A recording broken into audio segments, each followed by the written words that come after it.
Hello everyone, welcome back to my YouTube channel. আৰু আজি হৈছে মাঘৰ প্ৰথমটো দিন। আজি মই পুৰা ওলাই মেলি ৰেডি হৈছোঁ। মই যাম এটা মন্দিৰলৈ। গতিকে মই দেখাই আছোঁ আপোনালোকক কেনেকুৱা আপোনালোকৰো আহিব মন যাব।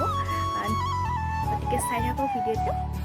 এইপিনে মা আৰু মই ৰেডি হ'লোঁ যাবলৈ আৰু মাহীহঁতো আহি পালে।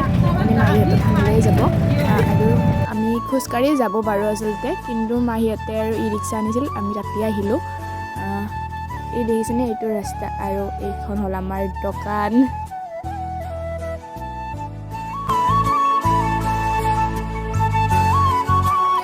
আৰু আমি গৈ আছোঁ থানখনলৈ আৰু এইখন হ'ল গেটখন। শ্ৰী শ্ৰী জয়ৰী পিতাৰ থান, ষাঠিকুছিত, মানে গবৰাডাল ষাঠিকুছিত অৱস্থিত এই থানখন। আৰু ইয়াত মাঘৰ 1 তাৰিখে সভা পতা হয়। মাঘৰ 1 তাৰিখে ঢেৰ মানুহ হয়, দেখিছেনে মানুহৰ ভিৰ।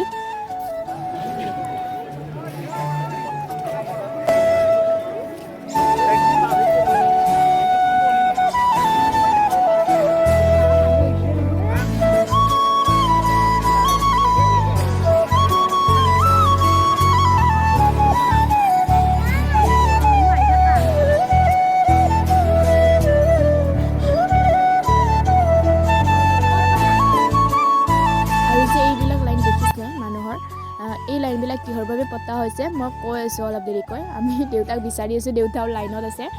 আমাৰ বাবে নহয়, দেউতা লাইনত, মাহীৰ বাবে লাইনত আছে। আৰু এই দেখিছেনে চাকি জ্বলোৱা মানুহৰ ভিৰ, ঢেৰ মানুহ হৈছে। কিন্তু চাকি জ্বলাবৰ কাৰণে ৰৈ থাকিবলগীয়া হৈছে। তাৰপিছত আমি কিবাকৈ পালোঁ ঠাই অকণমান চাকি জ্বলাবৰ কাৰণে। দেউতা, মা, মই আমি তিনিওৱে জ্বলালোঁ। আৰু এইটো আছিল মন্দিৰৰ ভিতৰৰ ঠাইখিনি আৰু আমি ভিতৰত গৈও সেৱা কৰি আহিলোঁ। আৰু এই মই ওপৰৰ পৰা অলপ ৰেকৰ্ড কৰিছোঁ, কিমান মানুহ হৈছে চাওকচোন, আপোনালোকে নিজেই দেখা পাব। আৰু এইপিনে দি আছিল প্ৰসাদ। আৰু মই যে কৈছিলোঁ অলপ আগতে লাইনৰ কথা, আচলতে এই যে দেখিছে ল'ৰাবিলাক, সৰু সৰু ল'ৰাবিলাক যে বহি আছে, তেওঁলোকক গৰখীয়া বুলি কয়। আৰু এই গৰখীয়াবোৰক কিবা দিবৰ বাবে, অকণমান কিবা দিবৰ বাবে মানুহে এনেকৈ লাইন পাতে। আৰু ইয়াত প্ৰতি বছৰে এনেকুৱাই নিয়ম হয়। আৰু 108জন গৰখীয়াৰ লগতে 13জন গোপালক বহোৱা হয়। মুঠ 121জনক বহোৱা হয়। 121জনক বস্তু দিব লাগে যদি দিও খোজে। আগতে 108জনকে দিয়া হৈছিল, কিন্তু কেইবছৰ আগৰ পৰা এইটো 13জন গোপালকো দিয়া হয়। আৰু আমাৰ মাহীৰ বাবে দেউতাই লাইনত থিয় হৈ আছিল। আৰু চাওকচোন এই সৰু সৰু ল'ৰাবোৰেও কেনেকৈ আশীৰ্বাদ দি আছে মানুহক, দেখি ভাল লাগে কিবা এটা, নহয়নে বাৰু? আপোনালোকেও আহিবচোন, ভাল লাগিব। মাঘৰ 1 তাৰিখে সভা হয়। 1, 2, 2 দিনে সভা থাকে, কিন্তু 1 তাৰিখে গৰখীয়াক বহোৱাৰ বাবে মানুহ ইমানবোৰ হয়। আৰু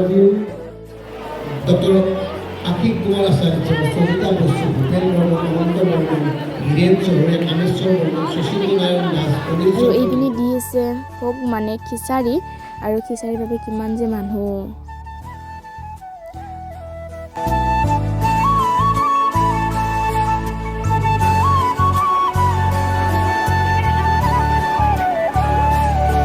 আৰু আমিও খিচাৰি খাবৰ বাবে যাই আছোঁ।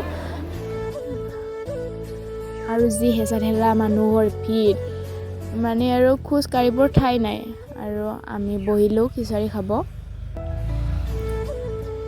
আছিল মা, আৰু এইপিনে দেউতা, আৰু মোৰ কাষত আছিল চিষ্টাৰ। তাই কেমেৰাৰ আগত আহিব লাজ কৰে আচলতে। আৰু এতিয়া আমি থানৰ পৰা ঘৰত যাই আছোঁ খোজকাঢ়ি। আৰু এইখিনিতে মই ভিডিঅ'টো ইন কৰিছোঁ। যদি ভাল পালে লাইক এটা কৰি দিব আৰু চেনেলটো ছাবস্ক্ৰাইব কৰি দিব। বাই।